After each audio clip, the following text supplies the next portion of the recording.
இந்த வெயில் காலத்துல நம்ம பாடி ஹீட்டை எப்படி ரெடியூஸ் பண்ணலாம்னு பார்த்தோம்னா, அதாவது காலையில வெறும் வயித்துல வந்து நீர் ஆகாரம் வந்து நம்ம குடிக்கலாம். அது மாரி நீர் மோர் குடிக்கிறது, அது மாரி வந்து மத்தியான நேரங்கள்ல இளநீர் குடிக்கலாம்.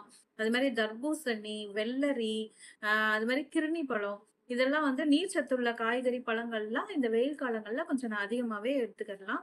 அது மாரி வேலைக்கு போயிட்டு வர நபர்களா இருந்தீங்கன்னா, காலையில ஒரு முறையும், மாலை ஒரு முறையும் 2 வேளைக்கு குளிக்கிறது நல்லது. அது மாரி வீக்லி 2 ஆர் 3 டைம்ஸ் வந்து பார்த்தோம்னா, நம்ம குளிக்கக்கூடிய தண்ணீல வந்து வேப்பிலைய வந்து நல்லா அரைச்சு போட்டு, அதுல வந்து நம்ம பாத் பண்ணிட்டு வரதுனால, நம்ம உடம்புல இருக்கக்கூடிய கிருமிகள் எல்லாம் வந்து அழிஞ்சிட்டு, உடல் சூடும் வந்து நல்லா குறையும். அது மாரி நம்ம வெட்டி வேரும், நன்னாரி வேரும் வந்து 2த்தையும் ஒண்ணா 1, 2ஆ தட்டிட்டு, ஒரு கிளி மாரி கட்டிட்டு, நம்ம குடிக்கக்கூடிய தண்ணீல வந்து போட்டு, அந்த ஊறல் குடிநீரை நம்ம வந்து குடிச்சிட்டு வர்றது மூலியமாவும், நம்ம உடம்புல இருக்கக்கூடிய சூடு வந்து நல்லா தணியும்.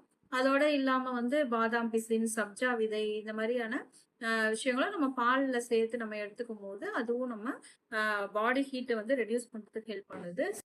சிலருக்குலாம் வந்து வெயில் காலத்துல வந்து வேர்க்குரு அதிகமா வரும். ஸோ அந்த வேர்க்குருவ வந்து கம்மி பண்றதுக்கு, அதாவது எக்ஸ்டர்னலா வந்து சாண்டல் பவுடர் வந்து கடைகள்ல கிடைக்கும். அது வாங்கிட்டு கத்தாழை ஜெல்ல வந்து மிக்ஸ் பண்ணிட்டு, நம்ம ரெகுலரா அப்ளை பண்ணிட்டு வரது மூலியமா, அந்த வேர்க்குருனால வரக்கூடிய எரிச்சலும் குறைஞ்சு, வேர்க்குருவும் குறைய ஆரம்பிக்கும். அதோட உள்ளுக்குள்ள வந்து பார்த்தீங்கன்னா, நன்னாரி மணப்பாகு. அது வந்து நம்ம ரெகுலரா காலை, மாலை 2 வேளைக்கு வந்து 15 எம்எல் வந்து குடிச்சிட்டு வரதுனால, உடல் சூடு வந்து நல்லா தணியும். ஸோ, அத கண்டிப்பா ஃபாலோ பண்ணுங்க. Thank you.